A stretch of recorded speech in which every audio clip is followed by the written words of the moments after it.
Barling, mais qu'est-ce que vous faites ici? Occupez-vous de lui. Il y a quelqu'un. Qu'est-ce que c'est que ce bruit?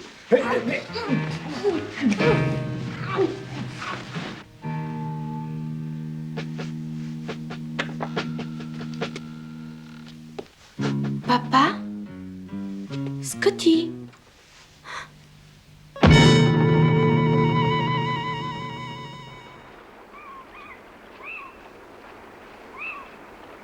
Mais qu'est-ce qui se passe, François? Eh bien voilà, quelque chose de grave est arrivé. Le père de Claude et Scotty ont disparu. Disparu?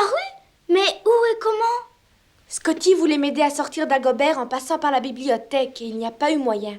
C'était fermé à clé. Alors on a essayé par la chambre où est mon père. Il m'a demandé de rester dans le couloir. Et ne le voyant pas ressortir, je suis entrée et j'ai vu que la chambre était vide. Et tu n'as pas entendu crier? J'ai cru entendre Scotty qui disait « Monsieur Barling » d'un ton surpris. Monsieur Barling? Mais Monsieur Barling ne pouvait pas être ici. Je veux retrouver Scotty. Où peut-il être? Ne sois pas inquiète, il est avec l'oncle Henri. Ils sont sûrement quelque part dans le passage secret. Ils n'ont pas pu aller ailleurs.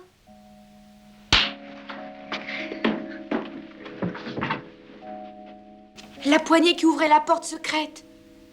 Elle n'y est plus. On ne va pas pouvoir y entrer à présent, à moins de la défoncer. C'est Bloch qui a fait le coup, j'en suis sûre. Bloch? Pourquoi est-ce que tu crois que c'est lui? Et quand je suis entrée dans la chambre et que je l'ai trouvée vide, j'ai entendu quelqu'un venir. Je me suis cachée sous le lit et d'où j'étais, je ne pouvais voir qui c'était et ce qu'il faisait. Mais j'entendais des bruits, une sorte de cliquetis. Si tu ne voyais rien, comment sais-tu que c'était Bloch? Je m'en suis doutée parce qu'en sortant, l'homme a toussé. Et c'était la façon de tousser de Bloch. Et maintenant, je propose qu'on retourne se mettre au lit. Scotty et l'oncle Henri vont certainement revenir au matin.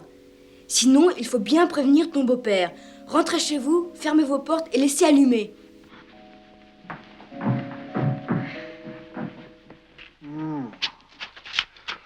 Et je doute fort que notre très cher et très estimé professeur puisse nous révéler quoi que ce soit avant le matin. Vous n'avez pas le droit, Monsieur Barling. C'est idiot ce que vous faites. Tu crois cela, Scotty? Les galopins comme toi qui se mêlent des choses qui ne les regardent pas doivent en supporter les conséquences. Je suis persuadé que ton père y regardera à 2 fois l'avenir avant de se mettre en travers de mon chemin. Bloch t'apportera quelque chose à manger demain au petit jour. Oui, bloqué dans le cou, je l'aurais parié. Eric, Bloch est à ma solde, mon jeune ami. Quand le professeur se réveillera, dis-lui que je viendrai demain m'entretenir quelques instants avec lui. Et n'essaie pas de t'échapper. Jamais tu ne trouveras ton chemin tout seul dans ce véritable dédale. Venez.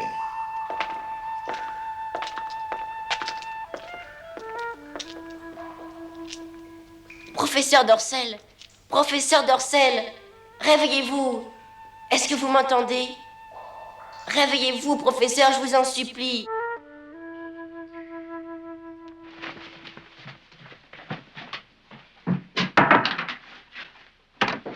Bonjour, professeur Dorcel.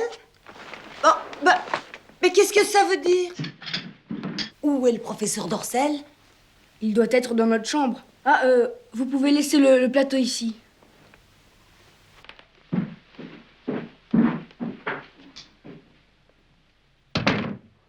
Et maintenant, une chose est sûre, l'oncle Henri et Scotty ne sont pas revenus ni l'un ni l'autre. Professeur Dorcel, vous êtes là?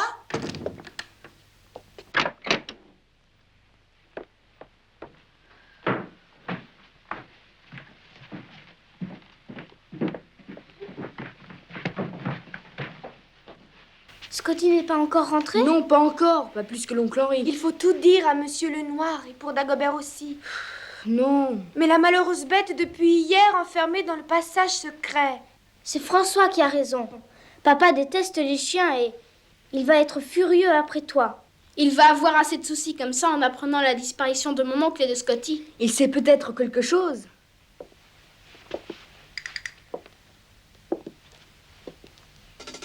Monsieur Lenoir veut vous voir tous dans son bureau. Immédiatement. Sarah nous a dit que le professeur Dorcel était littéralement introuvable et que les 2 garçons étaient dans sa chambre. Auriez-vous l'obligeance de me dire ce que cela signifie?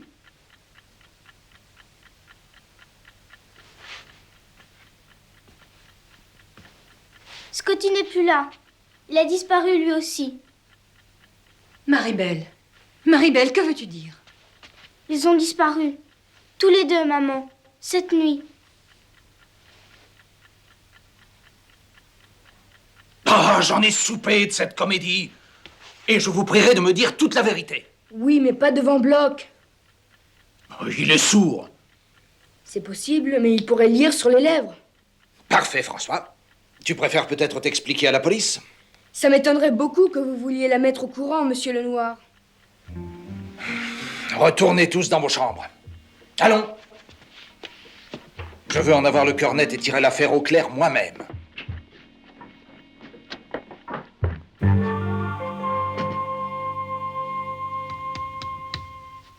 À quoi ça sert? Laisse tomber. Non. Oh, j'ai pas envie de rester toute la journée les bras croisés comme ça, ne rien faire. On n'a pas encore vu la police, c'est bizarre. Il faut attendre que l'inspecteur revienne. Il doit être parti sur le continent. Qu'est-ce que c'est? Une vis. Je me demande ce qu'elle fait là et d'où elle peut venir. Hey, il en manque une là. Regarde.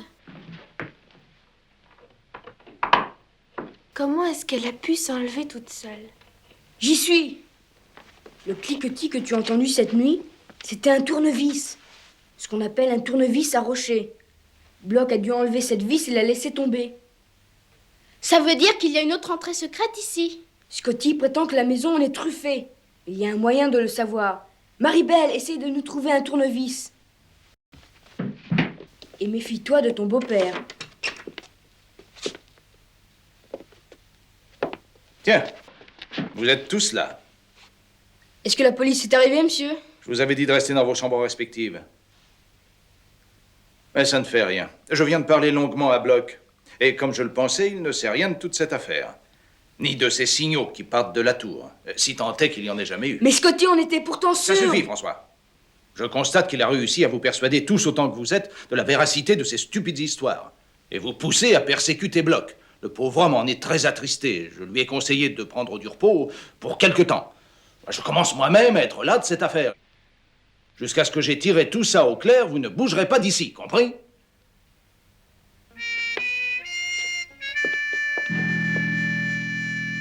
S'il te plaît, Maribel, va chercher un tournevis. Dépêche-toi. Où est-ce que tu vas? Vérifier quelque chose. Je reviens.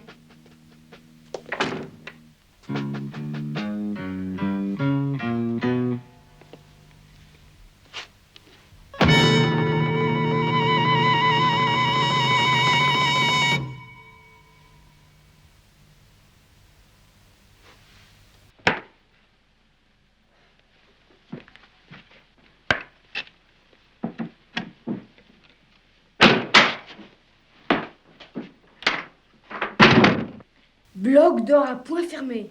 Alors maintenant, tu croiras ce que papa dira.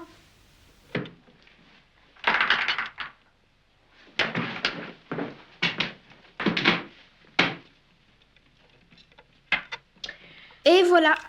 Il n'y a plus qu'à soulever. C'est sûrement par là que Monsieur Barling est entré dans la chambre.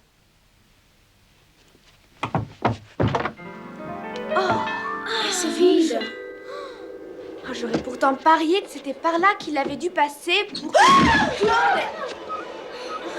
Allez, tiens bon.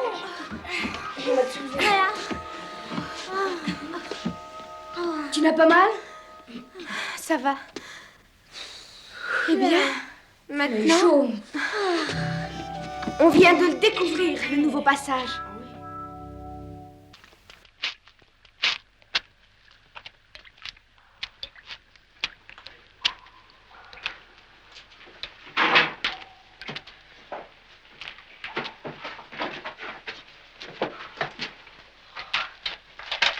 On peut courir le risque de se perdre si on va plus loin. Il vaudrait mieux rentrer. Silence.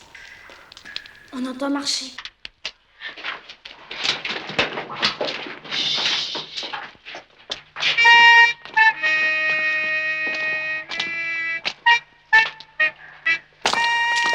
Il faut les suivre. Il faudra le faire de loin. On pourrait les perdre. Et nous perdre, nous aussi. Papa a dit que Bloch se reposait. Et toi, tu l'as vu. Hier soir, on suivait celui qui envoyait des signaux. Il était dans son lit. Scotty était sûr que c'était Bloch. Et pourtant, ton père nous l'a montré dans sa chambre en train de dormir. En tout cas, c'est bien lui. Suivons-le. Il pourrait nous conduire jusqu'à mon père et Scotty. Excuse-moi, Maribel, et je crois que ton père doit y être mêlé lui aussi.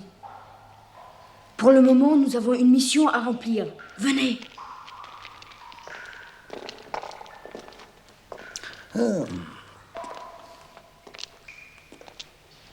Non, merci. En votre aise. Mais vous êtes pas sourd. Tiens ta langue, toi. Vous faisiez semblant de l'aide pour mieux espionner tout ce que faisait mon beau-père, espèce de traître. Il vous faisait confiance, espèce de... Arrête, Scotty. Laissez Bloch.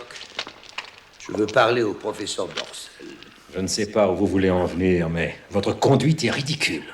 Il m'est indifférent que ma conduite vous paraisse ridicule, pourvu qu'elle soit efficace. Il n'y a que cela qui compte. Efficace, en quoi l'est-elle? Mais en vous empêchant d'apporter votre soutien à Lenoir dans son projet complètement stupide d'assèchement des marécages.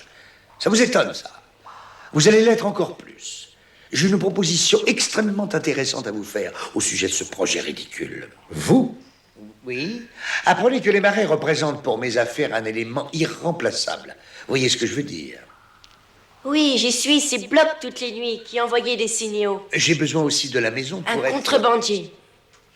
Voilà ce que vous êtes, et Bloch n'est que votre complice. Tu es très intelligent, Scotty. Mais tu es malheureusement un garçon trop curieux. Et il se pourrait que je donne ordre à Bloch de te jeter dans le marais. Et qu'est-ce que j'ai à voir dans tout cela, moi? Je ne m'intéresse qu'à ce projet d'assèchement de Monsieur Lenoir, pas du reste, comme la contrebande. Précisément. Et suppose que Bloch se réveille. Mais on vient de le voir dans le passage. Mais ça pourrait être quelqu'un d'autre. Je veux dire quelqu'un qui lui ressemble.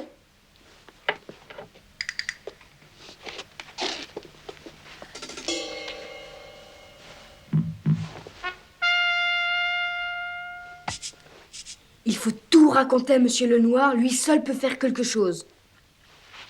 Mais pourquoi est-ce que tu ne m'en avais pas parlé plus tôt, François? Parce qu'on avait peur que vous y soyez un peu mêlés. Contrebandier? Moi? Scotty, vous avez plus d'une fois parlé des lumières qu'il avait vues dans les marais et des signaux et de tout le reste. Tu refusais de le croire et tu le faisais taire. Eh oui, j'ai eu tort, je m'en rends bien compte. Ce Barling a perdu l'esprit. Il faut retrouver Scotty et le professeur avant qu'ils ne puissent leur faire du mal. Dagobert nous aidera, madame. Dagobert? Mais qui est Dagobert? Oui, justement, on n'a pas eu le temps de vous expliquer, monsieur. Je vous demande de signer tout bonnement ce contre-projet d'aménagement. Et vous êtes un homme riche, plus riche que vous ne l'avez jamais espéré. Je ne serai pas votre complice. Bravo, professeur. Oui, encore une réflexion dans ce genre, mon petit, et j'ordonne à Bloch de te jeter au marécage. Si ces marais étaient asséchés, les bateaux ne pourraient plus s'approcher de la côte sans être opérés. Et toutes ces précieuses cargaisons et ce qui est plus important encore, toutes ces aventures excitantes qui comptent pour moi plus que la vie, disparaîtraient pour toujours. Non, les marécages ne seront pas asséchés. Je paierai ce qu'il faut pour cela, et vous signerez ce projet. Vous n'êtes qu'un mythomane. C'est moi qui serai le plus fort. Mais peut-être quelques jours passés dans le noir et sans nourriture vous rendront-ils un peu plus compréhensifs. C'est Dagobert. Bravo, Dagobert. Attaque. Vas-y, mords-les, Dagobert, vas-y. Attaque. Allez. Éloignez ces sales bêtes. Mords-les. Il va me mordre. Allez, attaque. Faites quelque chose, en fait.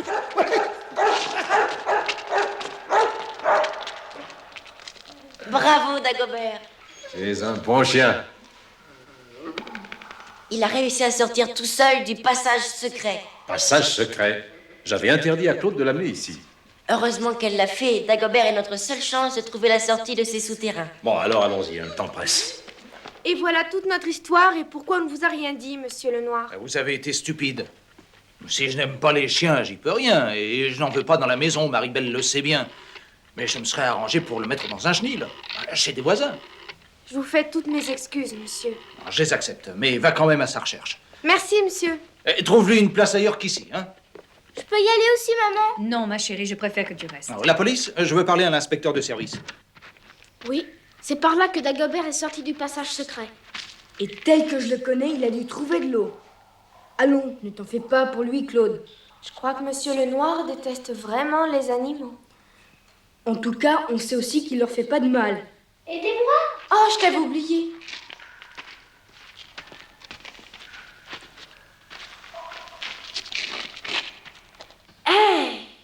Regardez.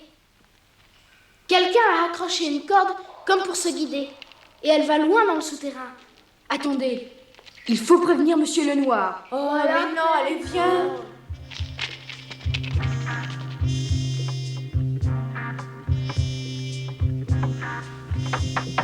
Entrez.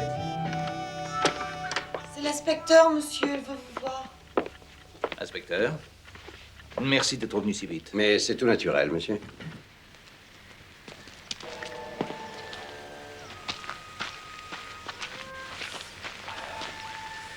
Et maintenant? Il va falloir monter à travers les rochers. Ah, je ne pourrai jamais le faire du pied. Essayons de trouver un meilleur chemin par le marais. Qu'est-ce qu'il veut? Dagobert, reviens ici. Dagobert. Ah, laissons-le, hein. Il se débrouillera bien tout seul. Allez, viens.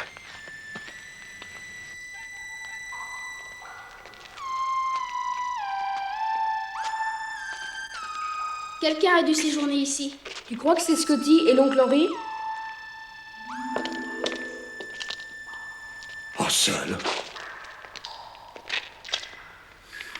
Qu'avez-vous fait de Scotty et de notre oncle?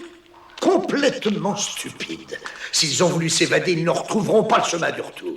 Une chance que le chien ne soit plus là. Dagobert était avec eux? Ils vont tous s'enliser dans les marécages. Et par votre faute, espèce d'affreux bonhomme. Vous ne vous en tirerez pas comme ça. Monsieur Lenoir a appelé la police. La police? Eh bien, elle ne nous trouvera pas ici, en tout cas. Là, occupez-vous d'eux. Dagobert! Nous avons pris position aux endroits convenus, inspecteur. À vous. Bien reçu, sergent. Gardez le contact. Faites de votre mieux. Terminé. Mes hommes couvrent toute l'île, monsieur Lenoir, mais il y a beaucoup de brouillard dans le marais et la visibilité est très réduite.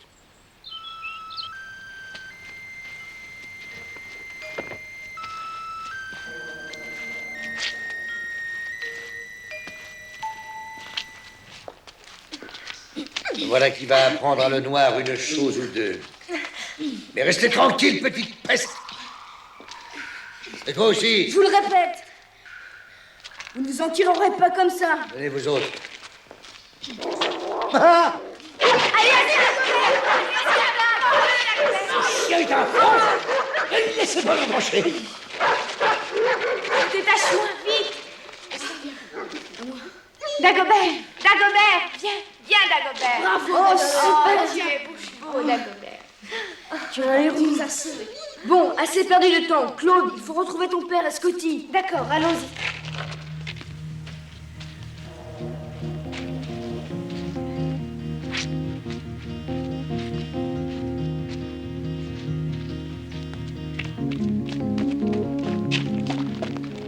Je me demande de quel côté ils sont allés. Scotty! Oncle! Scotty! Scotty! Où peuvent-ils bien être? Dagobert, toi, tu dois le savoir. Cherche-les! Scotty! C'est bon, continuez.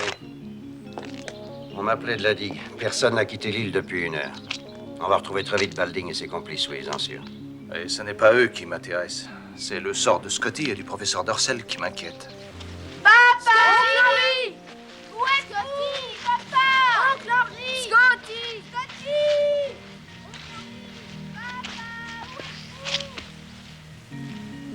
Scotty! Oncle Henry! Oncle Henry! Où êtes-vous? Où êtes-vous? Oncle Henry! Papa!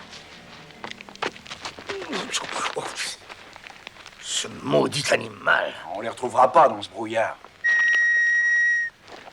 Oh, la police! Moi, je file. Attendez-moi, espèce de lâche, mais revenez! Restez-vous à touche-tire.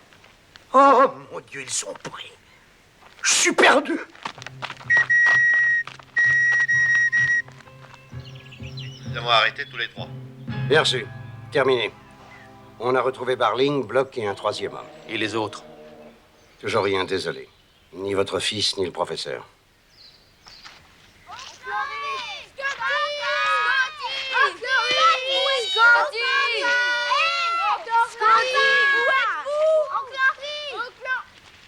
Les voilà! C'était Où est-ce que vous étiez? Mais comment nous avez-vous retrouvés? C'est grâce à Dagobert. Ah, je croyais bien ne jamais vous revoir. Madame m'a prié de vous demander si elle peut vous servir le thé, monsieur. Ce n'est pas une mauvaise idée. Ça nous fera patienter. Oh, bah ça, j'en crois pas mes yeux.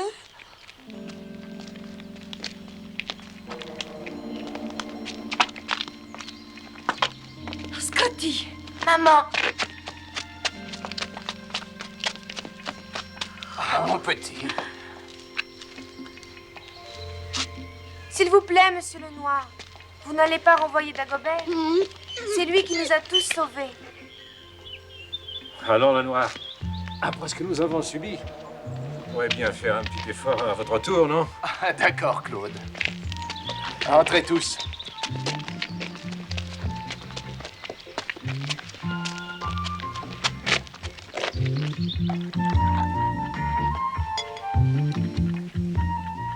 Merci. Tenez, Henri. Merci, mon vieux. J'ai l'impression que Barling avait surtout la nostalgie du passé. Oui, mais les années qu'il va passer à l'ombre lui feront prendre conscience des réalités. Et qu'est-ce qu'on va faire de ces marchandises de contrebande? Ce sont les douanes qui les récupéreront pour le compte du trésor.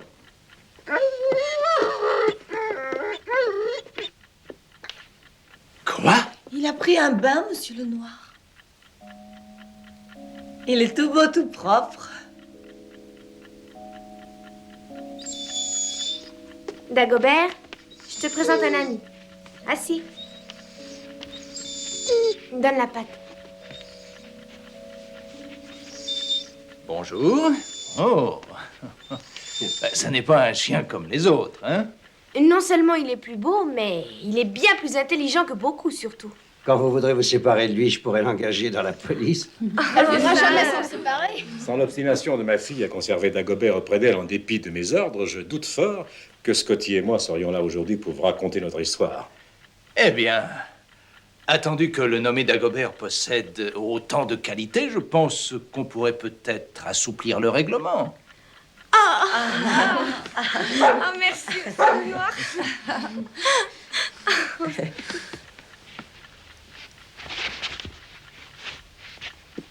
Dagobert, tu n'as pas honte? Laissez-le, il l'a bien gagné. On